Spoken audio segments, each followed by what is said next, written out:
15.1 Functions of Presentation Aids. Why should you use presentation aids?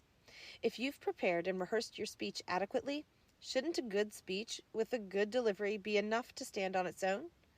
While it is true that impressive presentation aids will not rescue a poor speech, it is also important to recognize that a good speech can often be made even better by the strategic use of presentation aids.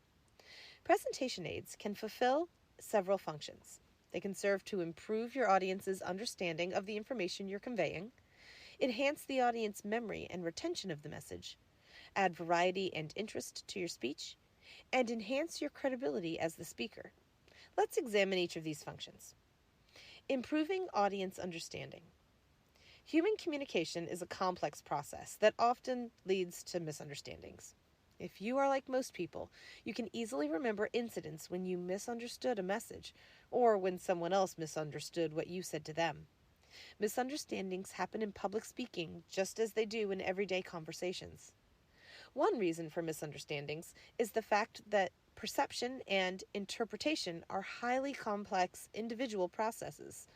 Most of us have seen the image in which, depending on your perception, you see either the outline of a vase or the facial profiles of two people facing each other.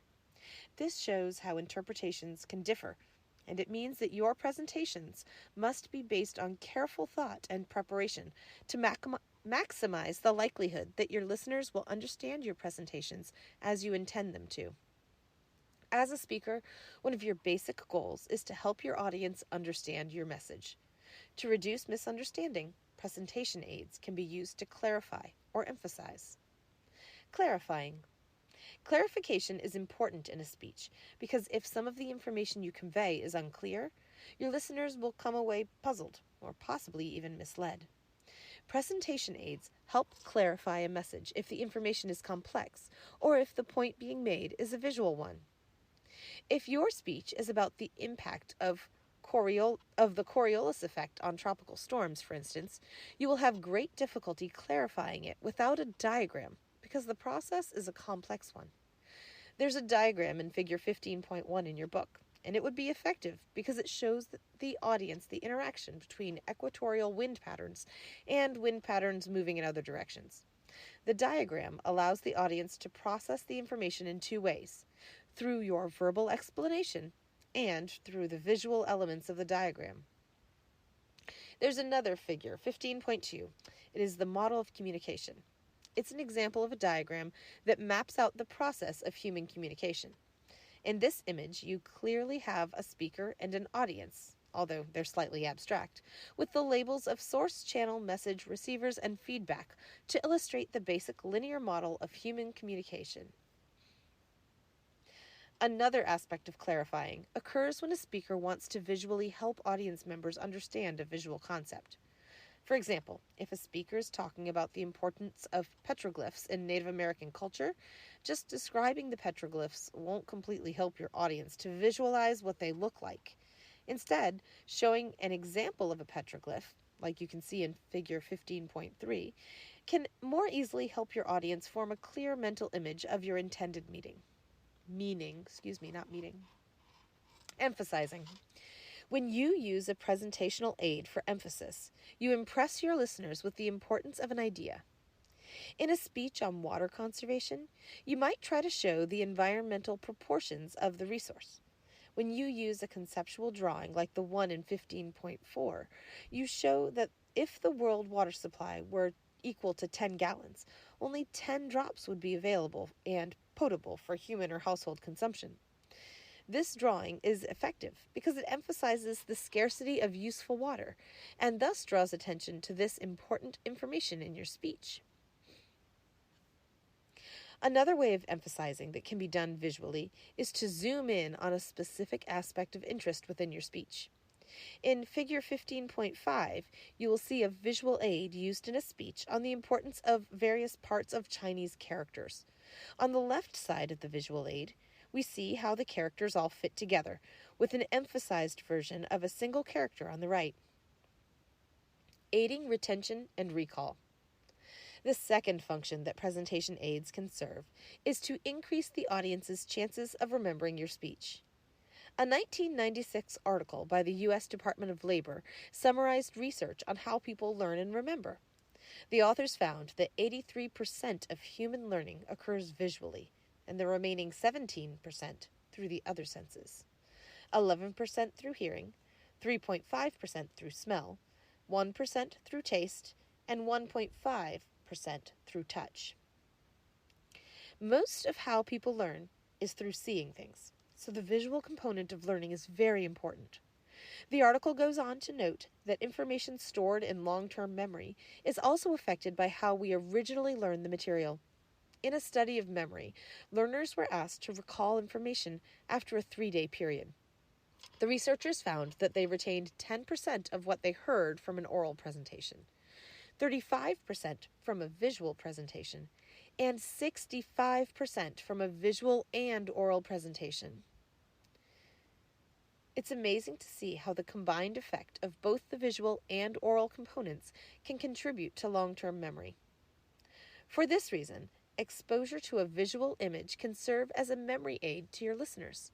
When your graphic images deliver information effectively, and when your listeners understand them clearly, audience members are likely to remember your message long after your speech is over. Moreover, people are often able to remember information that is presented in sequential steps more easily than if the information is presented in an unorganized pattern.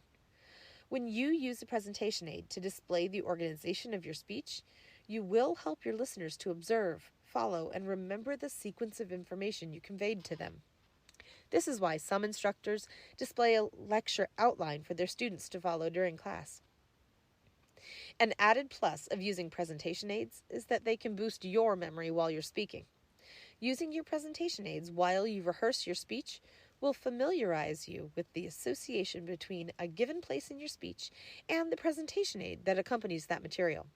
For example, if you're giving an informative speech about diamonds, you might plan to display a sequence of slides illustrating the most popular diamond shapes: brilliant, marquise, emerald, and so on.